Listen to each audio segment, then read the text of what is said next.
Hello, students. I am Dr. Vandana. I welcome you all in our YouTube channel GGCK Geology Classes. Dear students, please subscribe this channel for daily updates and like videos on this channel. Today we will talk about IVF, in vitro fertilization. This topic belongs to BSc first year, paper 3rd, unit 2nd. Okay, let's start IVF. What is IVF? In vitro fertilization is a type of assisted reproductive technology. It is a process of fertilization where an egg is fused with sperm outside the body.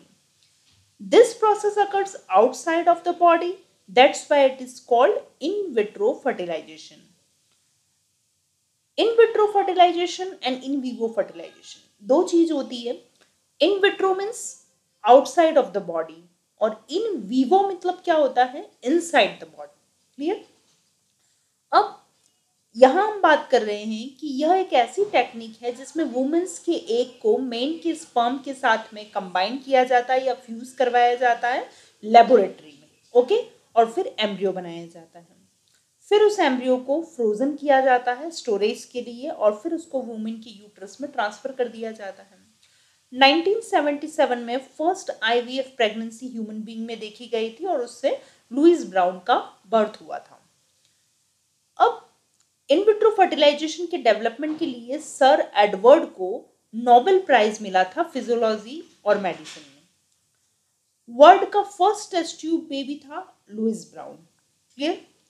और India में doctor Subhash Mukhopadhyay जी जो है कोलकाता से है ये, और इन्होंने world का सेकंड और इंडिया का फर्स्ट चाइल्ड आईवीएफ से डेवलप करवाया था और उसका नाम दुर्गा रखा गया था. क्लियर. अब infertility issues for which IVF में भी नेसेसरी इंक्लूड. आईवीएफ कहाँ बहुत जरूरी हो जाता है, जब वुमेन की एडवांस एज हो, जब 40 अप एज हो जाती है तो फर्टिलिटी रिड्यूस्ड हो जाती है, उस केस में आईवीएफ को अपनाया जाता है. दूसरा, जब फेलोपियन ट्यूब ब्लॉक्ड हो या डैमेज हो. तीसरा, जब ओवरी प्रॉपरली फंक्शन नहीं कर रही हो. चौथा, जब एंडोमेट्रियोसिस हो. और पांचवा, जब यूटेराइन फाइब्रॉइड्स हों, यूट्रस में फाइब्रॉइड प्रेजेंट हो. छठा, मेल इनफर्टिलिटी जैसे कि स्पर्म काउंट कम हो या स्पर्म की शेप में एबनॉर्मलिटी हो. 7, अनएक्सप्लेन्ड इनफर्टिलिटी मतलब इनफर्टिलिटी का जब कारण ही पता नहीं चल रहा हो, उस केस में भी आईवीएफ को अपनाया जाता है. या फिर कोई जेनेटिक प्रॉब्लम्स हो तो उसको रिजॉल्व करने के लिए भी आईवीएफ को अपनाया जाता है. How is in vitro fertilization perform. तो आईवीएफ की 5 स्टेप्स होती है. First ovarian stimulation, second egg retrieval, third fertilization, fourth embryo culture and fifth embryo transfer. Clear. First आता है ओवेरियन स्टिमुलेशन. जब कपल आईवीएफ के लिए मेंटली प्रिपेयर हो जाते हैं तो सबसे पहले तो क्या किए जाते हैं, उनके टेस्ट किए जाते हैं. मेल और फीमेल के दोनों पार्टनर की स्क्रीनिंग होती है कि उनकी कोई इन्फेक्शन तो नहीं है, उनकी सारी रिपोर्ट्स नॉर्मल है कि नहीं है. तो सबसे पहले टेस्ट किए जाते हैं, उसके बाद आईवीएफ का प्रोसीजर स्टार्ट किया जाता है. तो सबसे पहला जो आईवीएफ का प्रोसीजर होता है उसमें आता है ओवेरियन स्टिमुलेशन. ओवेरियन स्टिमुलेशन में क्या किया जाता है कि कुछ फर्टिलिटी ड्रग्स दी जाती है ओवेरियन स्टिमुलेशन के लिए. तो ये ड्रग्स फीमेल को इंजेक्शन की फॉर्म में दी जाती है और 8 से 14 दिन और एवरेज इसका 10 से 11 दिन रहता है. उसमें इनको कुछ हार्मोन्स के इंजेक्शन दिए जाते हैं ताकि ओवरी स्टिमुलेट हो सके और मैच्योर एग्स को प्रोड्यूस कर सके. तो मल्टीपल एग्स बनते हैं इस हार्मोन के इंजेक्शन की वजह से. तो बहुत सारे एग्स यहाँ पर बनते हैं. अगर ओव्यूलेशन नॉर्मल भी होता है तो भी फर्टिलिटी ड्रग्स को जो है यूज किया जाता है ताकि क्या हो, एक से ज़्यादा एग्स का प्रोडक्शन किया जा सके जिससे कि प्रेगनेंसी रेट्स हायर हो सके. क्लियर. अब जब ओवेरियन स्टिमुलेशन जब करवाया जाता है इंजेक्शन के थ्रू तो बहुत सारे एग्स बन जाते हैं. फिर इन एग्स को बॉडी से रिमूव किया जाता है. क्लियर. उसे हम बोलते हैं एग रिट्रीवल. तो उसके बाद में क्या होता है कि जब एग के ओव्यूलेशन का टाइम होता है, जब मैच्योर हो जाता है एग्स, तो उसके पहले एक ट्रिगर शॉट दिया जाता है और उस ट्रिगर शॉट के 34 to 36 आवर बाद में फिर क्या करते हैं कि एग्स को रिट्राइव करते हैं. तो एग्स को रिट्राइव करने का जो प्रोसीजर एक सर्जिकल प्रोसीजर होता है, इसमें ओवरी के फॉलिकल से एग्स को रिमूव किया जाता है और इसमें अल्ट्रासाउंड भी साथ में की जाती है और एक स्मॉल निडल को वेजाइना के टॉप में रख करके इंसर्ट किया जाता है ओवरी में और उसको फिर ओवरी को पंक्चर करके उसमें से फ्लूइड को रिमूव किया जाता है निडल के थ्रू और उस फ्लूइड में क्या प्रेजेंट होते हैं, एग्स प्रेजेंट होते हैं जो उसके साथ में आ जाते हैं संक्शन के थ्रू। तो ये पूरा प्रोसेस जो है उसमें लगभग आधा घंटे का टाइम लगता है। इसके बाद में आता है फर्टिलाइजेशन। जब एग्स को हमने रिमूव कर दिया है फीमेल की बॉडी से, जब डॉक्टर उसको रिमूव कर देते तो उसके बाद में क्या होता है, एग्स लेबोरेटरी में आ जाता है। फिर जो एक्सपर्ट्स होते हैं वो उसको एग्जामिन करते हैं कि एग की क्वालिटी कैसी है, एग्स मैच्योर है या नहीं। तो जो मैच्योर एग्स होता है, मतलब जो अच्छी क्वालिटी के जो एग्स होते हैं, उनको एक स्पेशल कल्चर मीडियम में ट्रांसफ़र किया जाता है और उसको इंक्यूबेटर में रखा जाता है कुछ घंटों के लिए और फिर उसको स्पर्म के साथ में फर्टिलाइज करवाया जाता है। ठीक है, यहाँ पर फर्टिलाइजेशन के दो तरीके होते हैं, एक कन्वेंशनल इंसेमिनेशन होता है और एक इंट्रासाइटोप्लाज्मिक इंजेक्शन होता है। ये जो है, ये कन्वेंशनल मेथड होता है। इसमें क्या किया जाता है कि जब एग को जब हमने रिमूव किया था तो उसको एक मीडियम में रखा है और यहाँ पर आप देखिए एक पेट्री डिश में यहाँ पर एग, जिसमें एग होता है उसी में स्पर्म को ट्रांसफ़र कर दिया जाता है।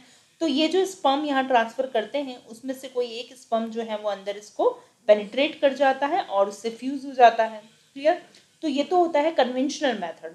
लेकिन जो इक्सी होता है, उस इक्सी मेथड में क्या करते हैं कि एक निडल के थ्रू एक पर्टिकुलर स्पर्म को, जो अच्छी क्वालिटी का स्पर्म होता है, उसको अंदर एग के साइटोप्लाज्म में इंजेक्ट करवाया जाता है और जबकि यहाँ पर मल्टीपल स्पर्म्स जो हैं वो एग के साथ में यहाँ पर कॉम्पीट करते हैं ताकि वो उसके अंदर पेनिट्रेट कर सके और यहाँ सिर्फ सिंपल एक को ही अपन निडल के थ्रू एक के साइटोप्लाज्म में ट्रांसफर कराया जाता है, इसलिए अपन इससे बोलते हैं ICSI, इंट्रासाइटोप्लाज्मिक इंजेक्शन बोलते हैं। क्लियर? अब यहाँ हमने ये फर्टिलाइजेशन तो देख लिया, इसमें फर्टिलाइज हो गया, तो ये देखिए ये एग्स हो गया फर्टिलाइज्ड एग। तो ये जो एम्ब्रियो बनता है तो उसमें क्या होता है कि जो कुछ इन्वायरमेंटल कंडीशन होती है, कुछ टेक्निकल इक्विपमेंट्स हैं और उसमें कुछ पर्टिकुलर न्यूट्रिएंट्स जो होते हैं जिस मीडियम में, उसमें एम्ब्रियो को रखा जाता है ताकि उसकी प्रॉपर ग्रोथ हो सके। क्लियर? फिर एम्ब्रियो को एक मीडियम से दूसरे मीडियम में उसको ट्रांसफ़र करते जाते हैं ताकि वो हर स्टेज पर जो है उसका वो ग्रो करे और उस डेवलपमेंट पर जो स्टेप बाय स्टेप उसका डेवलपमेंट हो सके। क्लियर? तो यहाँ आप देखिए फर्टिलाइज एग्स है, उसके बाद 2 सेल स्टेज आती है, फिर 4 सेल स्टेज आती है, फिर 8 सेल स्टेज आती है। तो यहाँ पर देखिए fertilize egg 2 cell stage, 4 cell stage, 8 cell stage आती है, फिर मोरूला बनता है और फिर ब्लास्टोसिस्ट बन जाती है यहाँ पर, जिसे हम ब्लास्टुला या ब्लास्टोसिस्ट कहते हैं। तो ये जो स्टेज होती है ब्लास्टोसिस्ट स्टेज, इस स्टेज में अगर एम्ब्रियो को ट्रांसफ़र किया जाता है तो उसकी सक्सेस रेट ज़्यादा होती है। क्लियर? तो इतना डेवलपमेंट तो बाहर की तरफ हो जाता है और कई बार जो होता है वो इस स्टेज के अंदर भी एम्ब्रियो को, मतलब डे 3 और डे 5 के एम्ब्रियो का ट्रांसफ़र किया जाता है जनरली, जिसमें डे 5 के जो एम्ब्रियो जो ब्लास्टोसिस्ट स्टेज होती है उसकी सक्सेस रेट ज़्यादा होती है। क्लियर? तो इन सब का डेवलपमेंट होने के लिए तो हमने एम्ब्रियो को कल्चर मीडियम में रखा था और फिर उसका कल्चर करवाया था। अब ये जो स्टेज होती है थर्ड एम्ब्रियो या डे 5 एम्ब्रियो जो है, डे 5 एम्ब्रियो ब्लास्टोसिस्ट कहलाता है। फिर इनको बॉडी में ट्रांसफ़र करवाया जाता है फीमेल की। क्लियर? तो एम्ब्रियो ट्रांसफ़र और एम्ब्रियो ट्रांसप्लांट 5th स्टेप होती है। इसमें सबसे पहले क्या होता है कि अब कपल मेंटली जब प्रिपेयर होता है कि हाँ उसे अब ट्रांसफ़र करवाना है एम्ब्रियो, या फिर जब कपल रेडी होता है तो डॉक्टर डिसाइड करता है कि उसको कौन से डे ट्रांसफ़र करवाना पड़ेगा। तो ये जो एम्ब्रियो ट्रांसफ़र होता है जनरली एग रिट्राइवल के 3 to 5 डेज बाद में या फिर 1 से 6 दिन के बीच में होता है ये। लेकिन जब फ्रोजन एम्ब्रियो होता है तो उस केस में जो है वो डॉक्टर डिसाइड करता है डेट एम्ब्रियो ट्रांसफ़र की। तो इसमें क्या है कि कितने एम्ब्रियोज बनते हैं ये कई फैक्टर पर डिपेंड करता है, जैसे कपल की एज कितनी है, स्पर्म की क्वालिटी कैसी थी, एग की क्वालिटी कैसी थी, उसके बेसिस पर ही नंबर ऑफ एम्ब्रियोज डिसाइड होते हैं। पहले ऐसा माना जाता था कि जब एक साथ कई एम्ब्रियो को ट्रांसफर करते हैं तो उससे सक्सेस रेट बढ़ती है, लेकिन उससे ट्विंस या ट्रिपलेट्स होने के चांसेस भी बढ़ जाते हैं, प्री मैच्योर डिलीवरी के चांसेस होते हैं और कई कॉम्प्लिकेशन दूसरे भी होते हैं, मदर के साथ भी और बेबी के साथ भी। इसलिए आजकल ये बेटर माना जाता है कि एक ही एम्ब्रियो को एक टाइम में ट्रांसफ़र किया जाए। The safest approach is to limit transfer to a single embryo. Clear? तो एम्ब्रियो ट्रांसफर में एक सॉफ्ट, फ्लेक्सिबल और थिन कैथेटर को यूज किया जाता है एम्ब्रियो को यूट्रस में ट्रांसफर करने के लिए। आप देख सकते हैं एक थिन कैथेटर है जिसमें एम्ब्रियो होता है और वो उसको इधर यूट्रस की वॉल में यहाँ पर ट्रांसफर कर दिया जाता है। तो जब इसको यहाँ इंजेक्ट किया जाता है यूट्रस में, उस वक्त क्या करते हैं, एब्डोमिनल अल्ट्रासाउंड की जाती है, मतलब पेट से सोनोग्राफी की जाती है, ताकि क्या होता है कि देखा जा सकता है कि एम्ब्रियो सही लोकेशन पर अंदर जाकर के इंजेक्ट हुआ है या नहीं। क्लियर? तो जब एम्ब्रियो अंदर सही लोकेशन पर चला जाता है तो उसका डेवलपमेंट कंटिन्यू रहता है और एम्ब्रियो की हेचिंग होती है और फिर यूट्रस की लाइनिंग से वो इम्प्लांट हो जाता है लगभग एम्ब्रियो ट्रांसफर के 1 से 2 दिन बाद में। क्लियर? अब देखिए, सबसे पहला जो प्रोसेस था वो स्टिमुलेशन का था। उसमें कुछ ड्रग्स जो है वो और कुछ इंजेक्शन की फॉर्म में कुछ हॉर्मोन्स के इंजेक्शन दिए जाते हैं फीमेल को, और फिर उसके बाद में जब एग्स मैच्योर हो जाते हैं और मल्टीपल एग्स बनते हैं तो फिर एग को सेपरेट कर लिया जाता है, एग रिट्रीवल फ्रॉम ओवरीज। उसके बाद एग्स का फर्टिलाइजेशन कराया जाता है और फिर एग्स का फर्टिलाइजेशन कराया जाता है, फिर एम्ब्रियो कल्चर किया जाता है, फिर इसमें से 1, 2 या 3 एम्ब्रियो को मैक्सिमम यहाँ पर फीमेल की बॉडी में ट्रांसफर किया जाता है और बाकी एम्ब्रियो को क्या किया जाता है, फ्रोजन कर लिया जाता है। अब जब एम्ब्रियो ट्रांसफर हो जाता है तो उसके लगभग 14 डेज बाद में बीटा एचसीजी का टेस्ट किया जाता है, तो उसमें पता चलता है प्रेगनेंसी टेस्ट पॉजिटिव आता है तो इसका मतलब इम्प्लांटेशन सक्सेसफुली हो गया, और अगर नेगेटिव आता है तो आईवीएफ ट्रीटमेंट जो है वो सक्सेसफुल नहीं रहा है, वो फेल हो गया है। क्लियर? अब यहाँ पर आपने देखा कि सबसे पहली स्टेप जो थी वो क्या थी, ओवेरियन स्टिमुलेशन थी, जिसमें हार्मोन थेरेपी दी जाती है, मतलब इंजेक्शन की फॉर्म में कुछ हार्मोन्स दिए जाते हैं बॉडी में। तो उससे क्या होता है, मल्टीपल एग्स बनते हैं और एग्स मैच्योर होते हैं, तो उसके बाद में उन एग्स को यहाँ पर सेपरेट कर लिया जाता है, बॉडी से हटा दिया जाता है, रिमूव करके टेस्ट ट्यूब में इकट्ठा कर लिया जाता है, इसे बोलते हैं एग पिकअप। उसके बाद में स्पर्म जो प्रिपरेशन है वो की जाती है। स्पर्म जो मेल होता है, मेल के सीमन को लिया जाता है, उसमें से स्पर्म्स को वॉश करके यहाँ पर कलेक्ट कर लिया जाता है। फिर जो 4th स्टेज होती है उसमें एग्स और स्पर्म का फ्यूजन करवाया जाता है आर्टिफिशियली। क्लियर? जब ये फ्यूज हो जाते हैं तो उसके बाद में एम्ब्रियो का फॉर्मेशन होता है और फिर इसका डेवलपमेंट होता है। जब यहाँ पर एम्ब्रियो डेवलपमेंट हो जाता है तो जो ब्लास्टोसिस्ट स्टेज होती है, तो डे 5 या डे 3 के एम्ब्रियो को फीमेल की वेजाइना के थ्रू उसके यूट्रस में ट्रांसफर कर दिया जाता है कैन्यूला के थ्रू, और फिर उसका यहाँ पर इम्प्लांटेशन हो जाता है और इम्प्लांटेशन होने के बाद में उसमें जो फीटस है उसका डेवलपमेंट होता जाता है और फिर बेबी का बर्थ होता है। क्लियर? इस पूरे प्रोसेस को हम एक एनिमेटेड वीडियो के थ्रू यहाँ पर समझेंगे।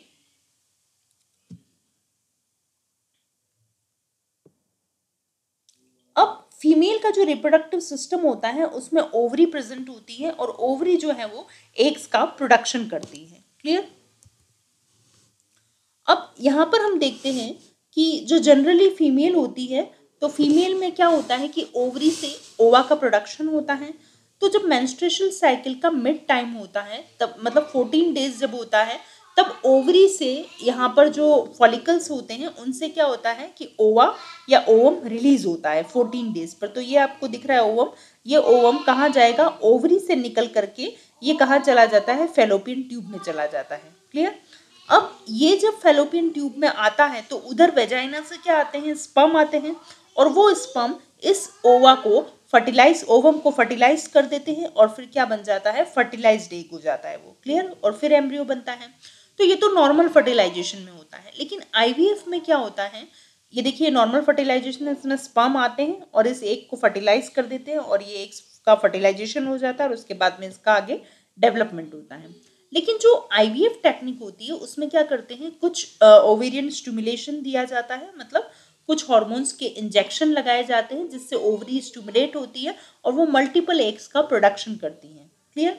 अब जब ओवरी से मल्टीपल एग्स बनते हैं, अब आप ये देखिए, ये जो दिख रहे हैं ये क्या है, ओविडक्ट या फेलोपियन ट्यूब होती है और ये क्या है, ओवरी है। अब इसमें इंजेक्शन देते हैं तो देखिए मल्टीपल एग्स बनते हैं। क्लियर? अब मल्टीपल एग्स जब बनते हैं, ये मैच्योर हो जाते हैं, तब उसको एक ट्रिगर शॉट दिया जाता है। यहाँ पर क्या करते हैं, एक इंजेक्शन दिया जाता है पहले, और फिर उस इंजेक्शन के लगभग 36 आवर बाद में फिर इन एग्स को कलेक्ट किया जाता है, उसका रिट्राइवल किया जाता है। तो ये देखिए यहाँ पर एक ट्रिगर शॉट दिया जाता है, ठीक है। तो जब ट्रिगर शॉट दिया जाता है तो उसके बाद में क्या होते हैं कि उसके 36 आवर बाद में इन एक का रिट्राइवल होता है, एक निडल इसके अंदर डाली जाती है। ये जो निडल अंदर की तरफ डालते हैं तो फिर इससे क्या करते हैं, इन ओवम को यहाँ से यहाँ से जो ओवम है इनको सेपरेट कर लिया जाता है और फिर इनको संक्शन प्रेशर के थ्रू बाहर की तरफ इनको ले लिया जाता है, ठीक है। और फिर इनको क्या करते हैं, ये जो एग्स अपन ने सेपरेट किए हैं उनको स्पर्म के साथ फर्टिलाइज करवा दिया जाता है बाहर की तरफ लेबोरेटरी में, क्लियर। जैसे हम मानते हैं कि इसको टेस्ट ट्यूब या पेट्री डिश में हमने जो एग्स थे उसको स्पर्म के साथ फर्टिलाइज करवा दिया और फिर इसका आगे डेवलपमेंट होता है। तो जो नॉर्मल स्टेज होती है तो उसमें तो क्या होता है, पूरा डेवलपमेंट इस टाइप से होता है, बॉडी के अंदर ही होता है। लेकिन जो आईवीएफ टेक्नोलॉजी होती है उस आईवीएफ में क्या है, ब्लास्टोसिस्ट स्टेज तक तो डेवलपमेंट बॉडी के बाहर होता है और उसके बाद का डेवलपमेंट बॉडी के अंदर की तरफ होता है, ठीक है। अभी आपने देखा कि ये जो पूरा प्रोसेस था उसमें जब ब्लास्टोसिस्ट स्टेज थी उसको हमने ट्रांसफर करवाया यहाँ पे, तो ये फीमेल की बॉडी में ये ब्लास्टोसिस्ट आ गई। अब ये ब्लास्टोसिस्ट इम्प्लांट हो जाती है और फिर क्या होता है, बेबी का फिर इसका डेवलपमेंट होता है और फिर बेबी का बर्थ होता है, ठीक है।